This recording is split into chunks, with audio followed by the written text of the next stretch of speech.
alcohol, puking, blood. I think there was some brain, too.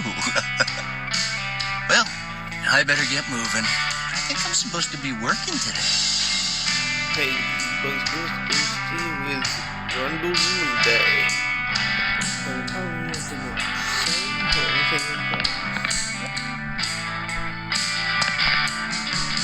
What? Why would I take the alarm clock with me?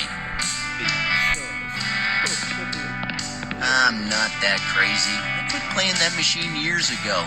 I only keep it for its ornamental value. And because... Just a box full of junk. There's nothing useful in there. I'm not taking the stupid posters.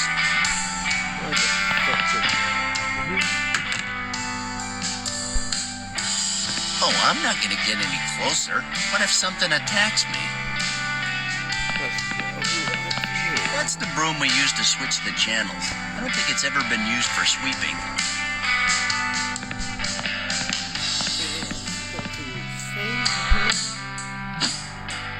Ooh, hot news.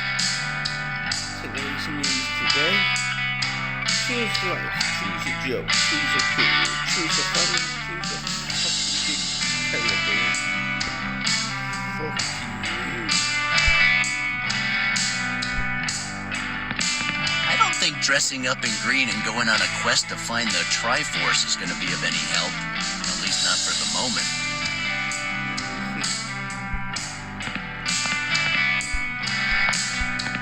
No can do, amigo. There's some kind of crust around the door that makes it impossible to open.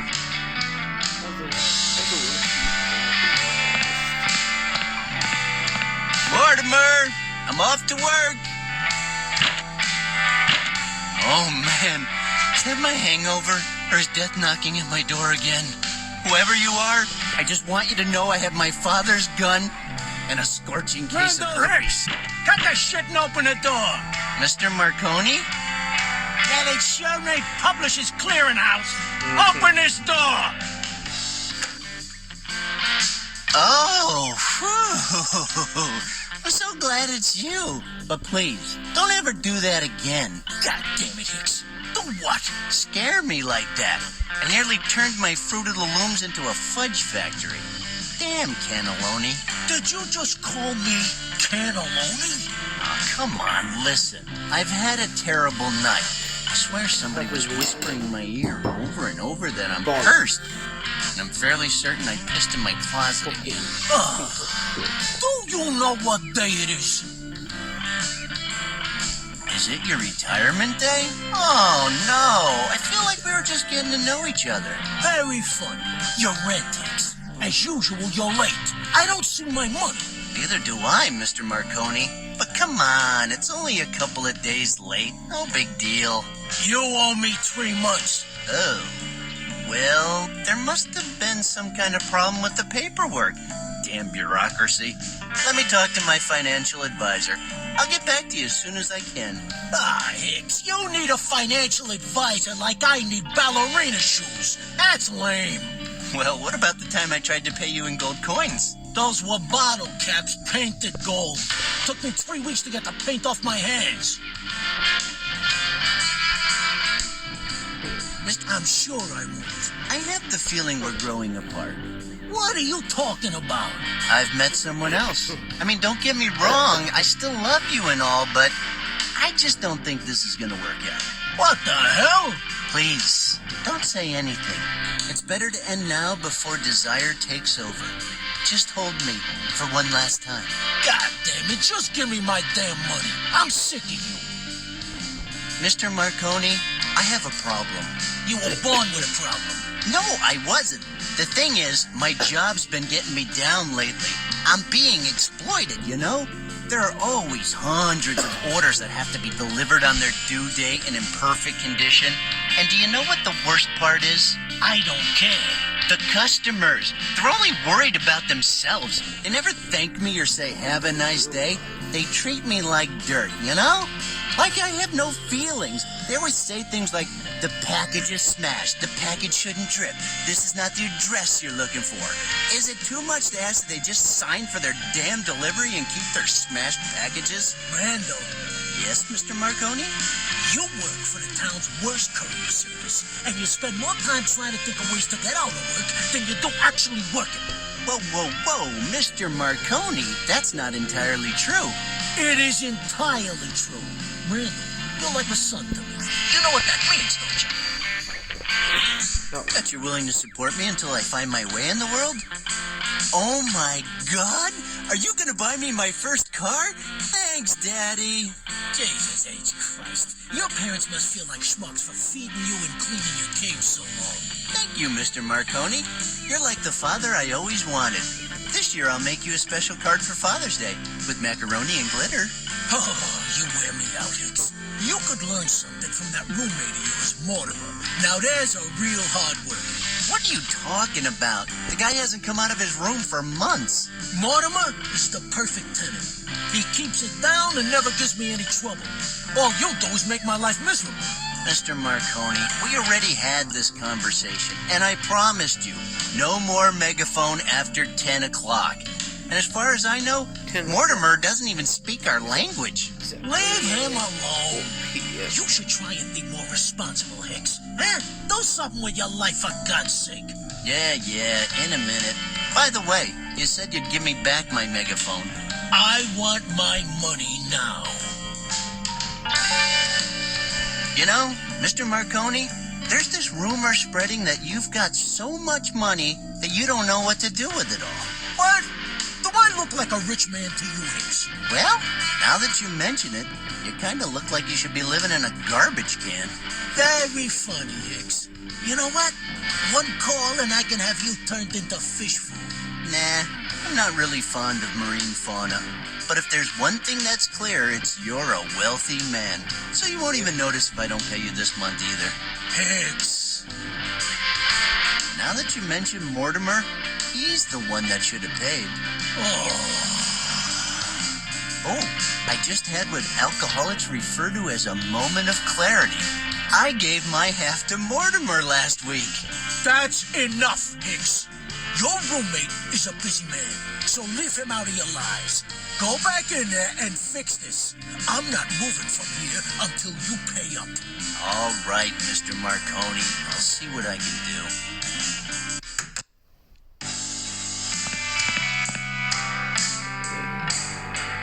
Mortimer, the landlord was just here. He said something about debt and something about ripping off body parts. So please, get out of your crypt so we can figure this out. Oh yeah, and he said he hates you. Mortimer, cut it out and give me the money or you're gonna wake up tomorrow with my head in your bed. And you'll be next. Because when I tell him you've been writing Mrs. Marconi love letters, you're going down too, buddy. I didn't get a single word of that. I think we made it clear with that.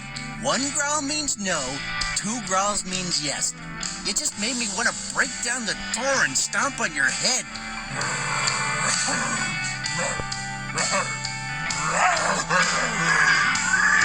Wait a second. 3 growls now? Dude, we said 2 means yes, 1 means no. But 3? What's that all about? Okay, Mortimer, you're on your own now. When old Marconi burst into the apartment, I'll be far away. But you'll be at the mercy of that huge popping vein on his forehead, and then you'll wish you hadn't confused me like this with all the growling.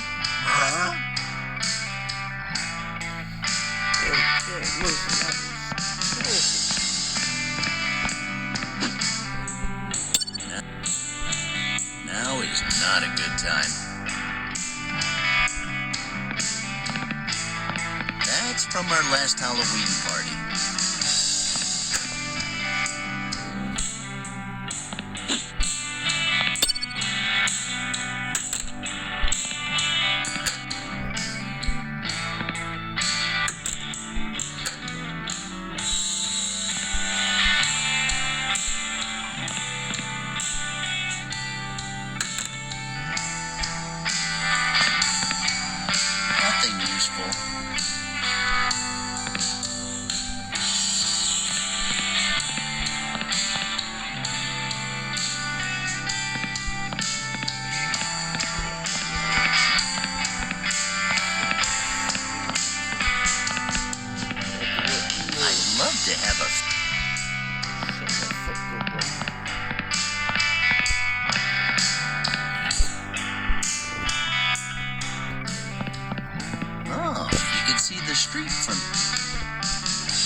Well, I could escape through the window, but that one doesn't lead to the fire escape.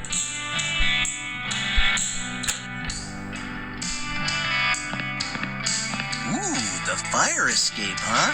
Yeah, good idea. I like that metallic noise they make. Makes me feel safe.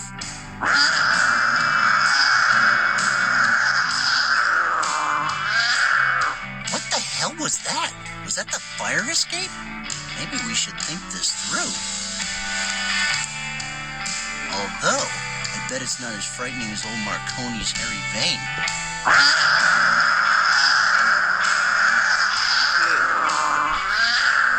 Or maybe it is. Judging by that noise, I'd say there's some scary-ass creature in that alley. Whoa, seriously. I'm relatively too young to die. Whew. Okay, I'm gonna die here. But at least I will look death in the eye and say, I'm not afraid of you.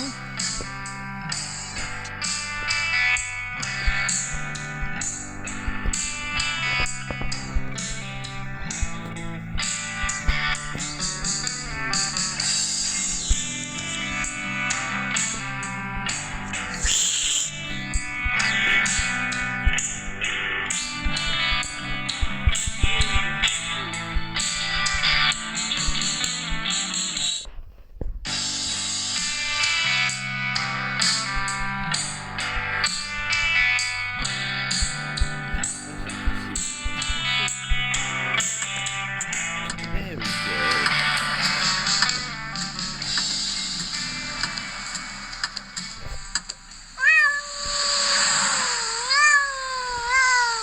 Wow, hold this over a stupid, filthy cat? Well, I knew that was kind of embarrassing. Luckily, no one saw me except for the cat and Mrs. Grozer, of course. A stupid flower pot? You want me to take that as well? Why? I'm afraid to touch her. What if she turns out to be a ghost? Meow?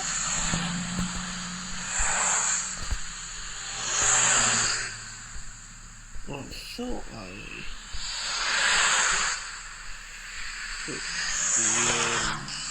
The resolution. How do you know? So until next time, ladies, gentlemen, and whoever else. Listen, gamers, but until next time, ladies, gentlemen, gamers, about time first, but I take it to that over after breakfast. Farewell.